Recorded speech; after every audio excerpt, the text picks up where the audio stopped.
That is a band called No Promises, a band that we have adopted as our own, and that's a song called Some Kind of Wonderful. The less handsome but more talented guitar-playing member of that team is a chap called Eric Collier, and he joins us now. Good morning, Eric.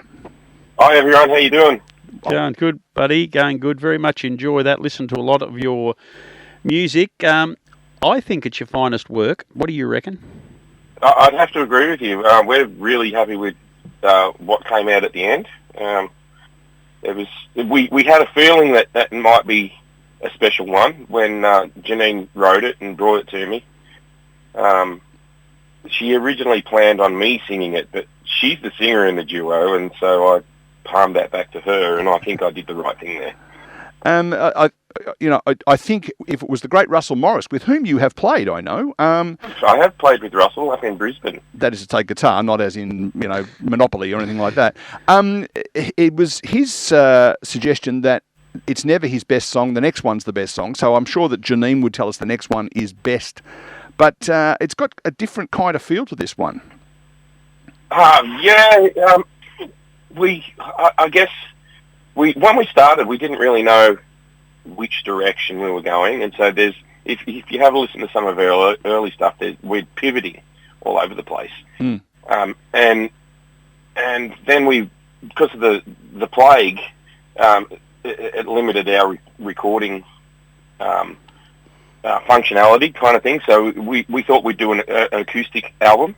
Mm-hmm. That was just easier to record under those circumstances. And so we kind of worked on that, and that kind of put us in that direction. And then now we've been released and we're free, so to speak. We're kind of pivoting again a little bit, and that was one that we had a bit of an idea of how it would go.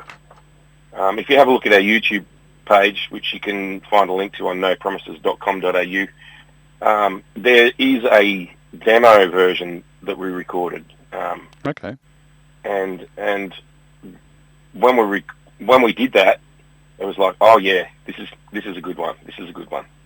Eric, we had the privilege of talking to a mate of mine who's moved from here up to northern New South Wales, got into music, released a song, but he was talking about the amount of time and effort it takes to get from idea stage to actually creating something to put out into the marketplace. It's an enormous amount of time and trial and fluffing around in production side of it. Was this one, did it come together pretty easy, or because you knew it was very good that you needed to be meticulous about how you put it together for final release?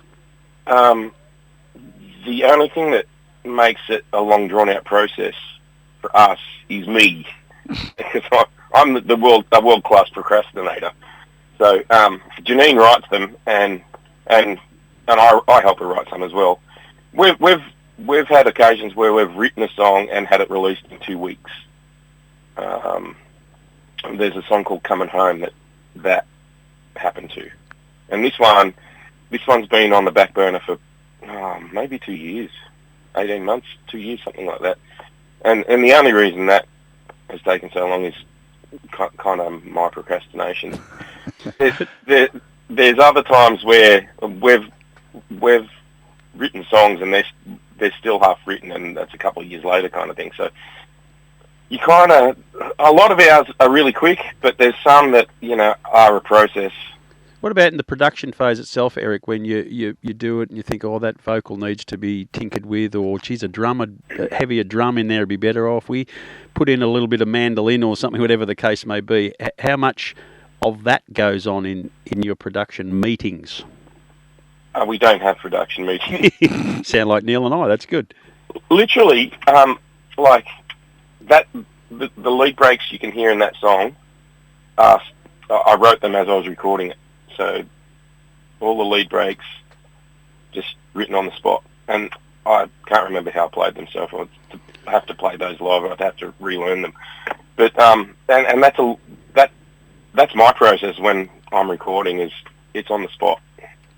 A lot of the guitar solos in our songs are written as I'm recording them, kind of thing. There'll be a few takes, and some that there'll be a lot of takes where I'm going, no, that's not quite right, but it'll be done on the day, kind of thing. And But Janine's lyrics and vocals and harmonies are pretty much predetermined. She already knows where she's going. But our super producer, Mark Drury in Leongatha, who mixes all the rough stuff that I send him, he's a genius because some of the stuff I send him is questionable at best. He puts it all together and he'll go, no, this is not working. You need to do something here, or, we could add some percussion here, or, some more backing vocals here, or, that kind of thing.